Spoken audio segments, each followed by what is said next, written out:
Bonjour, bonjour. Alors ça fait un petit moment que j'ai pas fait de vidéo parce que j'ai pas forcément pris le temps ou trouvé la motivation. Mais j'espère bien me rattraper un petit peu avec la présentation du livre que je vais faire aujourd'hui, qui est un livre que j'ai beaucoup aimé et qui compte pas mal désormais depuis 2 3 ans, depuis que je l'ai lu grosso modo. Qui compte aussi bien au niveau littéraire de par mes choix de lecture que dans mes choix d'écriture, on va dire. Puisque j'écris, je gribouille quoi, je gribouille des machins et parfois c'est même lu par des gens, mais que des proches. Et donc ce livre, c'est Siloé de Paul Gaden, euh, qui n'est pas forcément un livre très connu, parce que l'auteur n'est pas forcément un auteur très connu, j'entends connu par le large public, puisque dans les milieux autorisés, comme dirait Coluche, il a sa petite réputation. Alors Paul Gaden, qui sait, c'est un auteur de la première moitié du XXe siècle, un auteur majeur, je dirais même, puisqu'il est né vraiment aux alentours de 1900, et qu'il est décédé en 56, je crois, si je ne m'égare. Il faudrait que je révise mes fiches.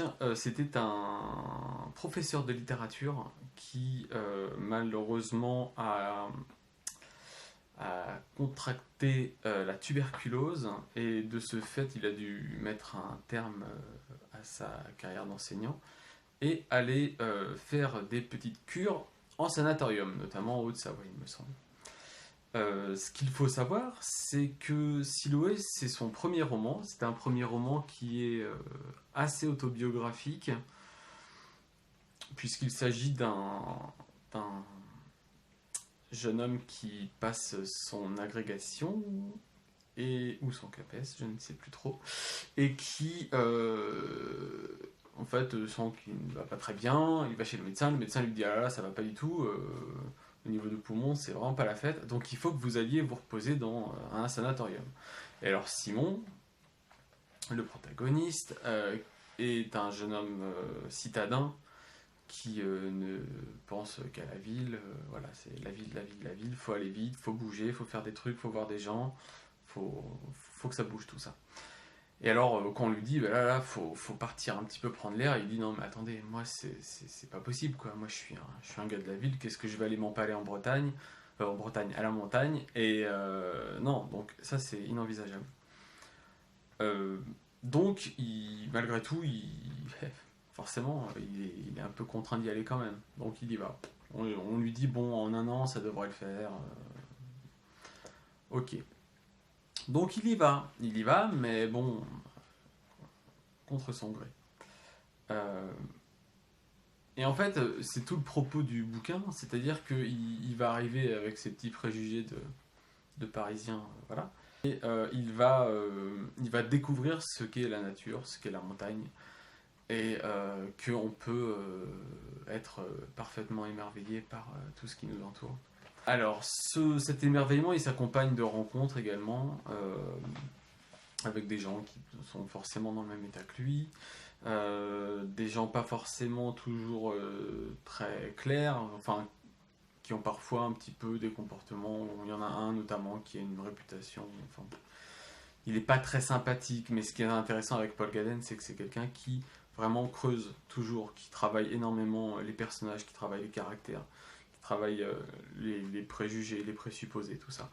Et c'est intéressant parce que le personnage de Simon ne cesse de se poser des questions sur qui est ce type, pourquoi il est comme ça, qu'est-ce qu'il cache. C'est un truc qu'on a très souvent chez Paul Gaden, aussi bien dans Siloué que dans d'autres ouvrages, et ce qui a valu d'ailleurs, ce qui vaut à Paul Gaden de parfois être comparé gentiment à Dostoïevski dans le côté justement essayer toujours d'aller plus loin, plus profond dans la psyché. Oui, bah après c'est un petit peu peut-être un peu caricatural de le résumer à ça, mais vraiment essayer de casser tous les stéréotypes qu'on peut avoir sur un personnage, tous les a priori, de se dire: bah, lui c'est un sale type, pourquoi c'est un sale type, est-ce que c'est un sale type, est-ce que ce n'est pas moi qui ai la représentation du sale type qu'il est, est-ce que tout ça c'est pas faussé par mes préjugés, par tous les a priori et compagnie.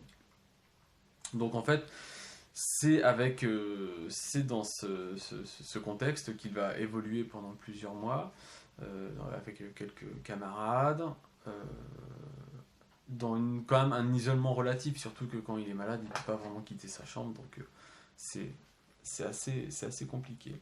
Et parallèlement à ça, il y a une histoire d'amour qui va s'imbriquer, forcément l'histoire d'amour.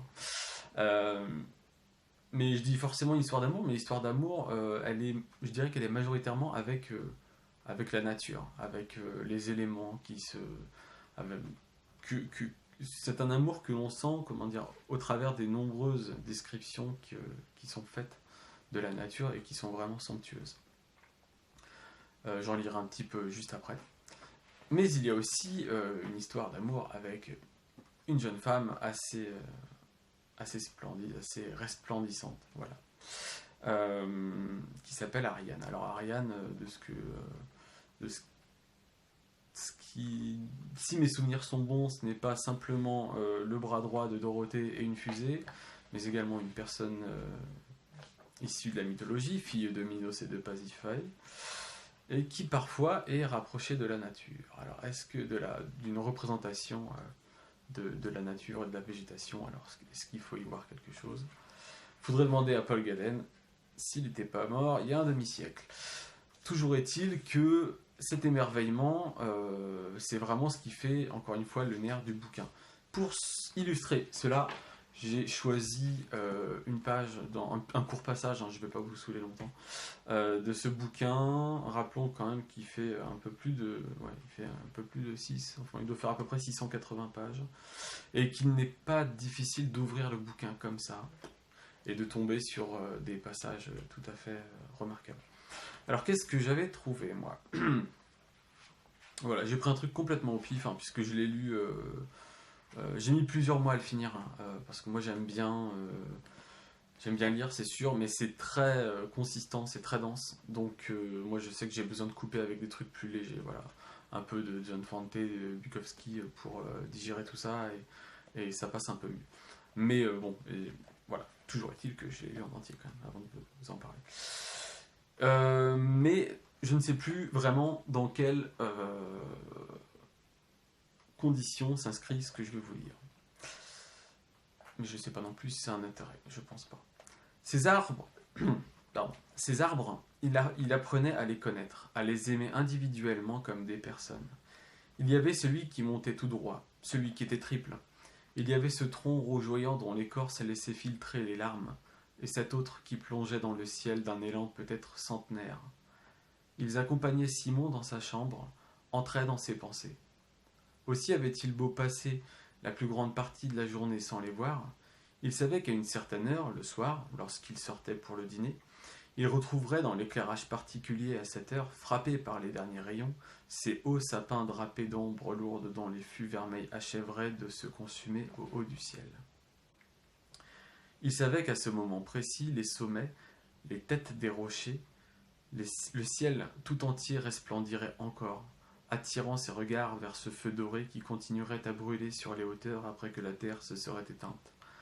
Comme s'il y avait là-haut un asile plus durable pour la beauté, comme si cette fête suprême était ordonnée par un Dieu qui eût compris le besoin d'émerveillement qui existe au cœur des hommes. Alors il ne vivrait plus que par cette terre, par cette forêt, qui s'en irait debout, dans son allure presque surnaturelle, et qui, un peu plus tard, se chargerait tout doucement de son sommeil.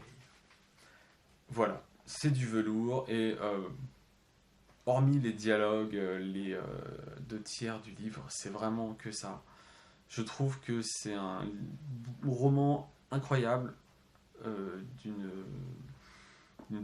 profondeur d'une qualité de style que moi je l'assimile un peu à Grac et à Julien Gracq et à Jacques Abeille, même si c'est des registres différents, donc c'est un peu difficile de les compartimenter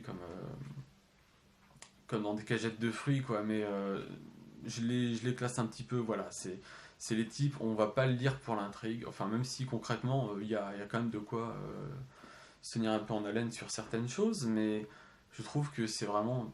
Enfin, c'est le genre de livre qu'on peut lire juste comme ça, voilà. On prend le matin, tac, on l'ouvre, et on se prend une grosse tarte stylistique dans les gencives, et ça fait vraiment pas de mal parce que c'est pas forcément le genre de lecture auquel on est habitué aujourd'hui.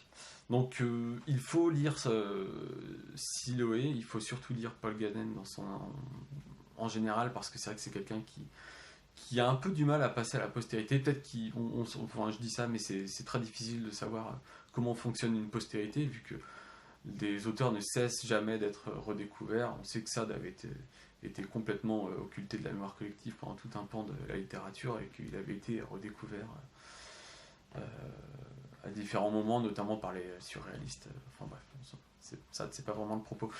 Mais tout ça pour dire que ce serait bien qu'on en cause un petit peu plus. C'est quand même un type totalement majeur des lettres françaises, selon moi, selon ma petite opinion. Bonne lecture et à bientôt. Ciao.